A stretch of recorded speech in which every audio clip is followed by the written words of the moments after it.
What do you got? For the Wildcat kind of disappeared this year a little bit. You've used it a little bit, but is there something that Mark Tyler did specifically where you felt more comfortable with him doing that? Well, Mark did have really good ball skills. The Wildcat player needs to have good ball skills and football awareness because the motion's coming in front of him and timing things up. It is something that we had done more in preseason with Silas, but he'd been banged up at times throughout the year, and so we really hadn't gone to it. And we did a little bit with Marquise. So it's just as much. It's almost as important to have it on film as it is to continue doing it. Because obviously people prepare for it every week. Is it still Hope So on Silas? Is that his status? Still what? Is it still Hope So? Yes, hope so. With the young fullbacks and pass blocking, is there something that you can do to kind of compensate for that if they're not performing to the level you want them to?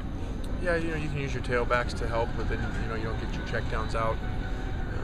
Both our fullbacks obviously are freshmen and have struggled at times, but they're also coming along really well, and both are going to be good players here eventually. What haven't you seen out of Soma, or what didn't you see last week that you wanted to see out of him? Well, I think first off, before last week, the drops were critical drops that he had in a very tight game, and he's missed some blocks stuff. But he's a freshman. He's playing great on special teams. We got to get him to play on offense like he does on special teams. He plays really fast on special teams because he's a very talented player. We just got to get him. Fullback's not an easy position. Guys play tailback in high school and they come in and things move in front of them, and so we got to keep getting better. Talked about how well Josh Shaw was doing at corner. Is there a concern because you lose so many safeties next year that it's going to stunt his progress at safety? No, we got to do the best thing for us right now, and that's playing him at corner. And when the spring comes, the next fall we'll figure out. I have no idea right now. Whether he'll stay there or not. That will depend on the development of other people. Hayes was a part of your first recruiting class here.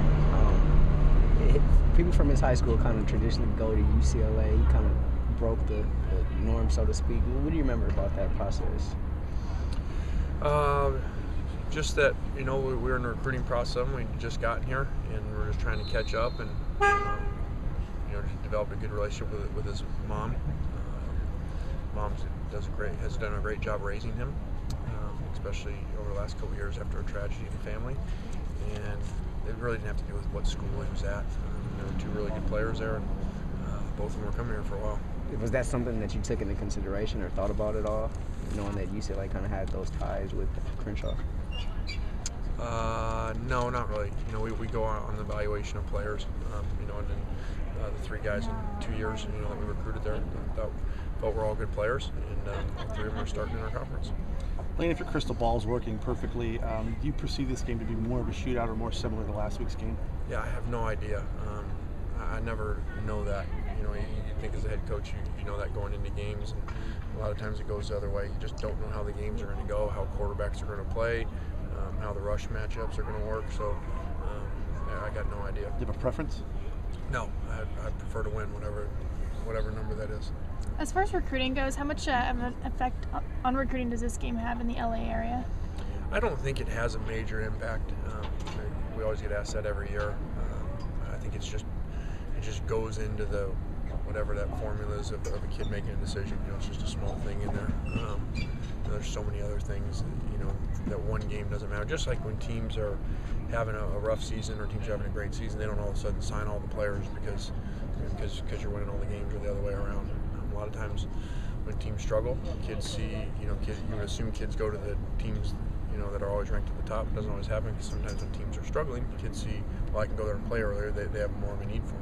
Lane, with UCLA obviously turning things around, how much more does this game mean when it has national attention, like it, obviously once had and kind of commanded attention across the nation? Yeah, I think it's great for it to be where it's at. To be playing for the conference championship. The South championship, and both teams nationally ranked, and it's the way it should be. And I would think that it's going to be that way for a long time. One of the things we hear you say pretty often is, after every week, it's about looking inward. It's about what we're doing. That's obviously something that came from Coach Carroll beforehand.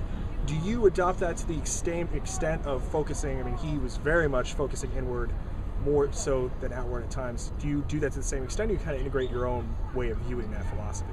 No, we do that. We just believe that, when you focus too much on the game itself or the stadium you're playing in or where teams are ranked or who the opponent is the next week, it has nothing to do with, doing really well today in 7-on-7 or in team run or in one-on-ones. So we just always try to keep our guys focused on the day that we're on and the period that we're in. How much of a challenge does that become in a game like this where so many guys are playing people they know across the time? And this is always the most challenging game on our schedule because of that, because of all the relationships and the families knowing each other and the kids knowing each other. So this is always the hardest week, a lot harder than next week. Does that also work the beneficial way because they kind of bring themselves to a place where you kind of want them to be, where you don't have to do that? Well, I think that the one benefit would be I don't think you ever have to worry about either team being excited for the game, players being motivated, coming out flat. I think that's never the case. Maybe focus on slowing down Jonathan Franklin, obviously. Yeah, he's the key. To once you stop him, you make a quarterback playing a pass game as a freshman. So we've got to do a great job wrapping him up and tackling him because he makes a lot of yards after contact.